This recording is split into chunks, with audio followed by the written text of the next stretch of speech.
Nous en parlons dans 6 minutes après notre long format du jour. Sophia Carias et Emmanuel Zini ont chaussé leur cuissarde pour prendre la direction des zones humides du Var à la recherche d'un crapaud rarissime.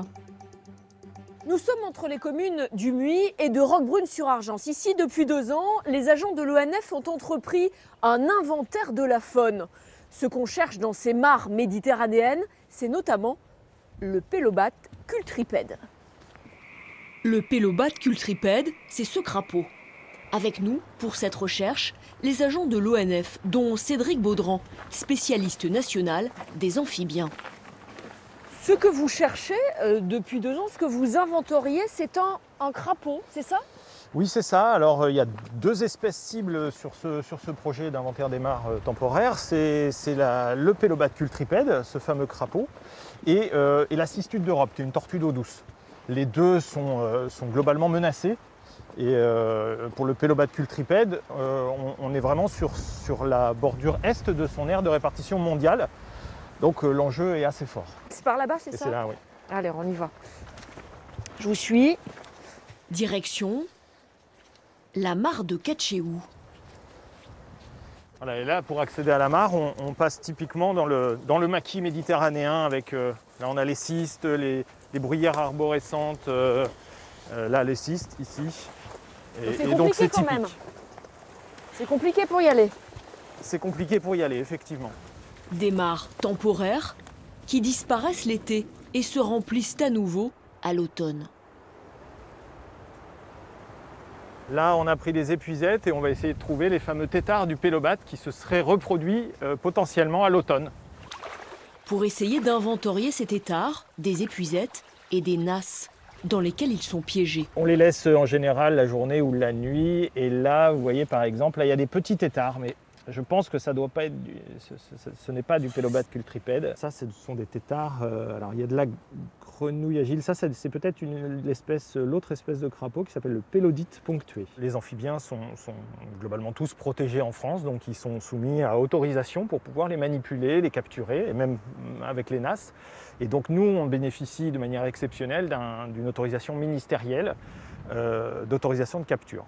C'est quand même une espèce très particulière dans son cycle de vie et il y a des menaces quand même clairement qui pèsent sur cette espèce. Le réchauffement climatique, ne serait-ce que ça en fait partie sur ces mares méditerranéennes. Si ça sèche trop vite par exemple, ça peut devenir très problématique pour lui. C'est pour cela que d'autres mesures sont faites sur ces zones humides. Là on va arriver donc au niveau de la mire qui permet de suivre le niveau d'eau de la mare de Katchéou. Si la mare s'assèche trop vite, les têtards n'ont pas le temps de se transformer en crapauds. Et les zones comme celle-ci, il en existe très peu. C'est des habitats qui sont rares parce qu'ils ont été très fortement détruits, notamment dans les années 70. Donc c'est pour ça que comme c'est des milieux qui ont une très forte valeur biologique, on cherche à préserver au maximum ces habitats rares qui nous restent. D'accord, donc c'est l'homme, j'imagine, qui c'est qui les a détruits, ces habitats? Oui. En grande partie, elles ont été détruites par l'homme parce que considérées comme des nids à moustiques, de ressources de maladies, paludisme, etc. Et donc on n'a pas eu conscience tout de suite de la richesse que ça pouvait apporter, notamment que c'est des milieux d'eau douce, ce sont vraiment des zones tampons par rapport aux phénomènes d'inondation qui peuvent avoir lieu. Chou blanc pour aujourd'hui. Mais les agents de l'ONF décident de continuer l'inventaire. Direction une autre mare, encore plus éloignée. Alors là, on a un petit peu plus de chance d'en voir?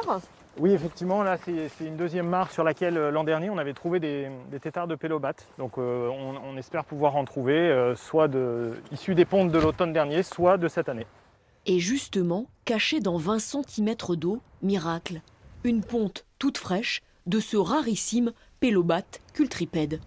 Alors c'est tout petit, c'est vraiment minuscule. Voilà. Et donc ça va mettre combien avant de devenir un crapaud? Alors ça va mettre plusieurs semaines, voire là, à mon avis, quelques mois, avant qu'il devienne un grand têtard. Alors, il a la particularité, et il n'y a que son cousin, le Pélobat brun et lui qui font ça, c'est qu'il a la particularité de s'enterrer dans le sol, à plusieurs dizaines, vingtaines de centimètres dans le sol. Et ça, il le fait grâce à des tubercules cornés qu'il a sous les pattes. et il peut creuser comme ça, même dans du sol qui ici peut être un peu dur parfois une partie de l'année. C'est pour ça qu'on l'appelle crapaud à couteau. Tout à fait.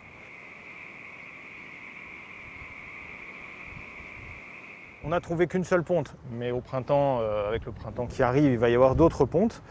Et donc là, l'idée, ça va être de prélever effectivement un tétard parmi toute cette ponte, et puis de le laisser grandir et de prélever un morceau de queue pour le faire analyser par le CNRS de Montpellier. Et donc le but, en analysant cet ADN de tétard, c'est quoi?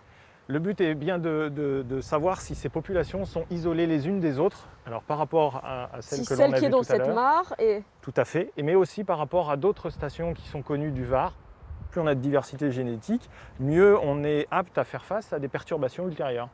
Pour eux, c'est pareil. Si jamais il y a une perturbation, une maladie qui arrive dans ces populations de pélobates, plus il y aura une diversité génétique, plus ils seront à même à faire face à cette perturbation. Pour que cette espèce en grand danger survive, il faut que les individus soient brassés.